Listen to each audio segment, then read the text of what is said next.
You know that feeling when you meet someone and they're just good with people? It almost feels like they were born with it, right? Well, what if I told you it's not some magic trick? It's actually a learnable blueprint. And today, that's exactly what we're going to do. We're going to break down that blueprint step by step to help you become a more effective, confident, and influential version of yourself.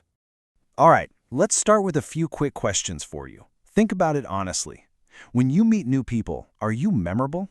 I mean, really, do you think you leave a lasting impression, or do you have that nagging feeling that they've forgotten your name the second you walk away? Okay, question number 2. Do you feel in control in social situations? Like, are you guiding the conversation, or do you feel like you're just reacting to everything? Maybe even falling into that people-pleasing trap just to keep things smooth. And last one, can you get buy-in for your big ideas? When you've got something you're really excited about, can you get other people just as excited? Rally the troops? If you hesitated even a little bit on any of those, well, you are in exactly the right place. Because this blueprint, it's designed to fix all of that. So let's dive into part 1, the foundation, mastering your inner game. Look, it all starts here. Why? Because you can't build a strong house on a shaky foundation. Before you can really connect with other people, you have to get a handle on what's going on inside your own head. This is ground zero. And the first pillar of that foundation is something called social assertiveness. Now, right away, let's be clear. This is not about being a jerk or being aggressive. Not at all. It's about being in charge of your own social energy. Think of your energy like a battery. It's finite, right? Well, assertiveness is the skill that lets you decide where to plug it in. Who gets your time, who gets your focus. And the difference it makes is, well, it's night and day. On one side, with low social assertiveness, you feel completely out of control. It's like you're addicted to people-pleasing, constantly getting pulled in a million different directions. But on the other side, with high social assertiveness, you are at the center. You establish boundaries. You can confidently say no. You're the one in the driver's seat. Okay, next piece of the foundation, sustaining confidence. And yeah, the key word there is sustaining. It's one thing to feel confident for a second, but what happens when that social anxiety creeps in? The real game changer is being able to quiet that inner critic and stop getting trapped inside your own head in the moment. And just look at the massive shift here. When you're dealing with high social anxiety, you just avoid things. You get stuck in that loop of what-ifs. It holds you back.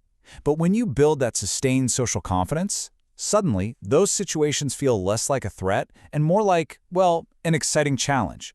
You actually feel more excitement than anxiety, which lets you step into the spotlight instead of running from it. And the final piece of our inner game is likability. And again, let's get something straight. This has nothing to do with being fake or being a pushover.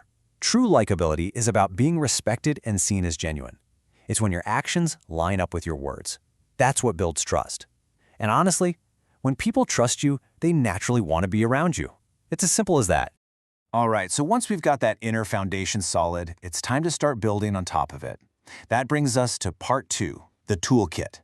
This is all about the practical, external skills you need to master the art of connection.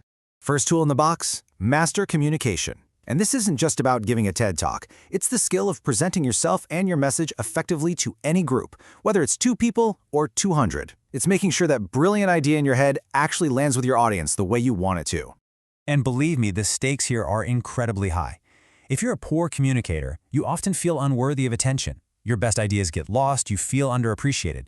But a master communicator, they excel at public speaking, they get their big ideas across clearly, and people see them as leaders. The most important thing to remember is this is not a talent. It is a skill. You can learn this. Okay, next up, mastering conversation. We've all been there, right? Stuck in that endless, mind-numbing small talk about the weather or what you did last weekend.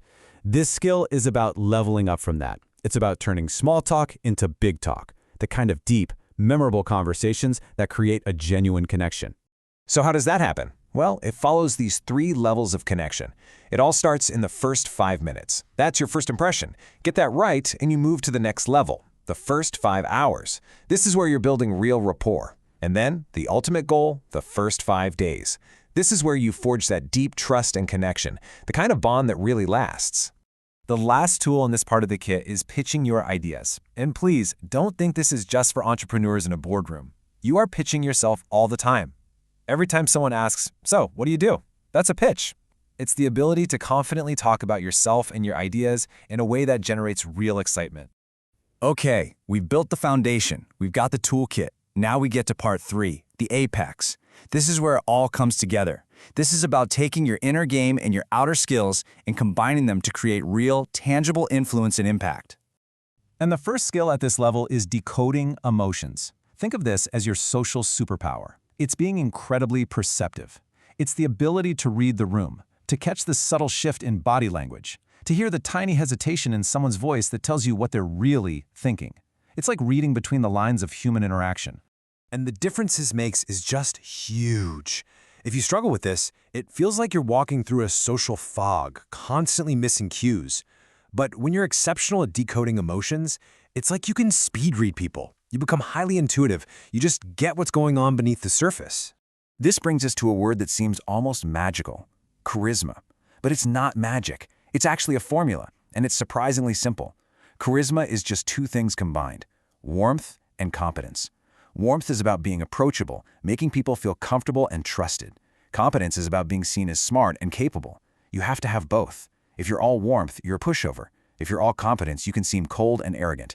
The magic is in the mix. And all of this leads to influential leadership. And again, throw out that image of a corner office CEO. A leader is just anyone who can get buy-in for an idea. Anyone who can rally a team, generate that feeling of camaraderie. This applies at work, for sure, but also with your friends, in your community, even in your own family. But there are 3 major roadblocks that can get in your way. Think of these as the 3 A's you have to conquer. First is apathy. That's just a lack of interest or enthusiasm. Then there's ambivalence. This is what creates those toxic frenemy situations. And finally, aimlessness, a lack of clear direction. A true leader knows how to spot these and fight against them, both in themselves and in their team. Okay, so there you have it. We've walked through the entire blueprint. We started with your inner game, we added the practical toolkit, and we reached the apex of influence. All the pieces are on the table. So now comes the most important part. What are you going to do with it? So let me ask you, straight up, as you look back on this whole blueprint, everything from social assertiveness all the way up to that charisma formula, what is the one thing, the single biggest opportunity for your growth right now? Don't try to do it all at once. That's a recipe for failure. Just pick one, your first action step. That is how this stops being just information and starts becoming a real change in your life. I just want to leave you with this one final thought, which I think sums it all up perfectly.